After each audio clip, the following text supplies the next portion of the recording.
Hi guys, andito tayo ngayon sa Pili San Fernando Romblon para gunitain ang first death anniversary ng aking namayapang ina.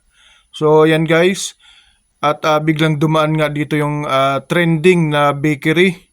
At bising-busy na guys yung mga kasamahan natin dito para tumulong sa paghiwa ng mga gulay, karne para sa lulutuin natin guys ng mga panghanda para sa sulit ang tawag dito or first death anniversary. Ayan si Ramon. Busy siya sa paghanda sa ating konting handa. Si Inday sa kakain po ng lansones. At si Kian, yung isa guys, naghiwa din ng karne.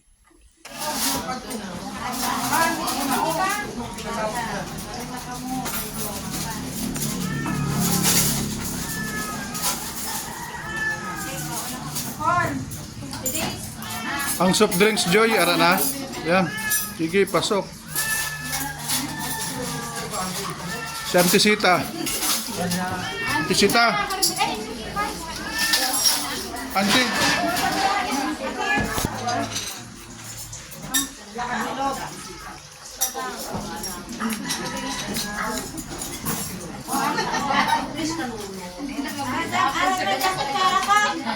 Hoy, ang mga kutsara nila din.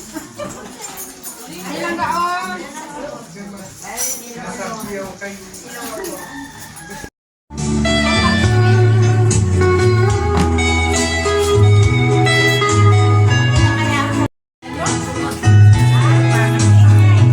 Kante.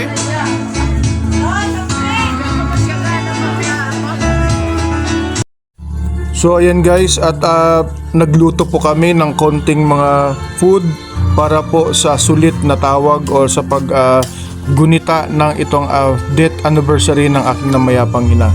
So ayan, paborito niya po yung pansit at kaldereta. So ang kaldereta po masabaw pero masarap yan. Sabaw pa lang yan guys, ulam na. So kanya-kanya tayong bersyon. Merong malapot na kaldereta. So ang bersyon po natin ay medyo masabaw dahil ayan, ang sabaw pa lang ay ulam na. Meron din tayong guys, akala mo yan guys, dinuguan. Pero masarap yan dahil yan po ay, ang tawag po dyan ay, tawag po yan guys ay batchoy. Konti lang yung dugo, so diniskartihan natin, nagiging batchoy siya. Pag kinain mo yan guys, kahit masabaw, sabaw pa lang, ulam na. So puntan tayo sa pansit. Siyempre, kahit na konti lang guys yung pansit at maraming sahog at tiyak, mabubusog po kayo dahil may gulay po yan. Tingnan nyo guys, hinahalo yung gulay. Masarap yan guys. At lutong bahay. So kahit sa ganyang mga pamamaraan guys, yung ating pong namayapang mga mahal sa buhay ay naging masaya rin po sila at naalala po sila ng mga relatives nila. Nabubuhay pa. Naialay na natin ang vision, pumayo kayong taglay ang kapayapaan ng poong Jesus Nazareno. So ayan guys, at paluto na po yung pansit natin at let's eat. So guys, ayon sa pamahiin po ng doon po sa amin, lahat po ng mga pagkaing niluto ay i-separate nyo po muna sa lalagyanan, yung para po ialay po sa ating namayapa. So ayan guys, pupuntahan na po natin, andito na po tayo ngayon sa sementeryo para bisitahin po ang ating mahal sa buhay. So yan po, hindi po natin nakakalimutan yan na kapag umuwi pa tayo saan man po ang probinsya natin, ay alalahanin po natin or bibisitahin po natin ang ating mga mahal sa buhay.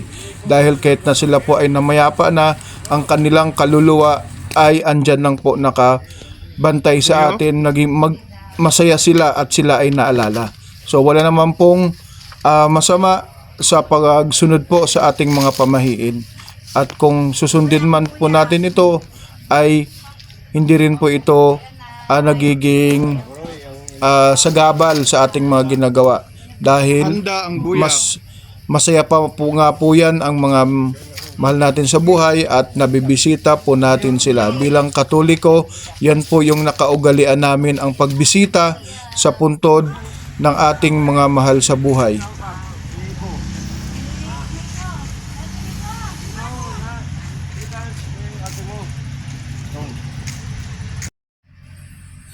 Importante po na makapagsindi po tayo ng kandila lalo na't at nagbibisita tayo o bumibisita tayo sa sementeryo. Huwag po nating kalimutang magdala ng posporo, kandila, yan po yung importante. Ayan, may mga kandila po kami lahat. Nagdala po kami at pagkatapos po sa sementeryo, kainan na po.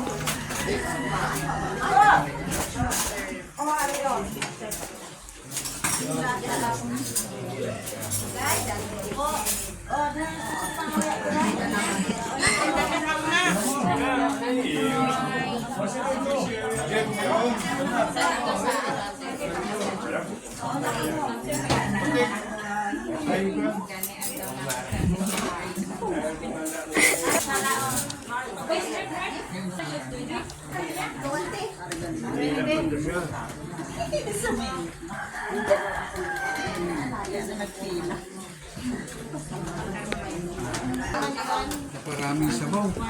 Ay, ang pulire. Ano lang nagsayo mo?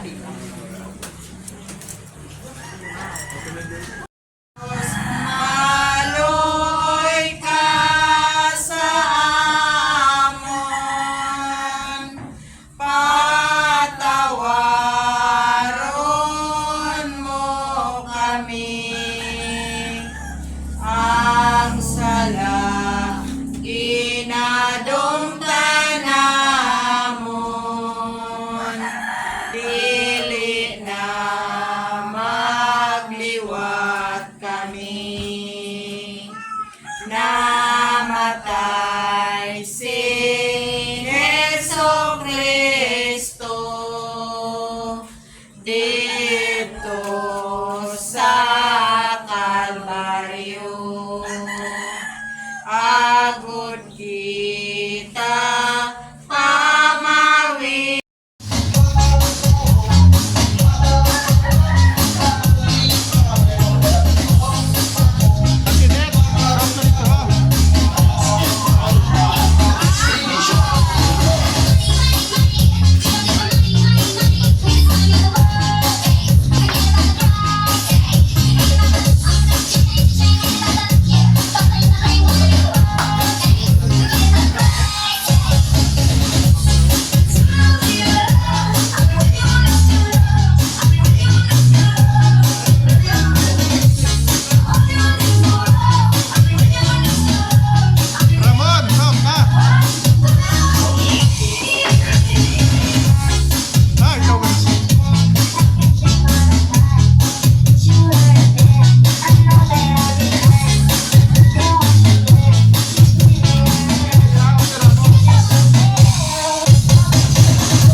Sige gani.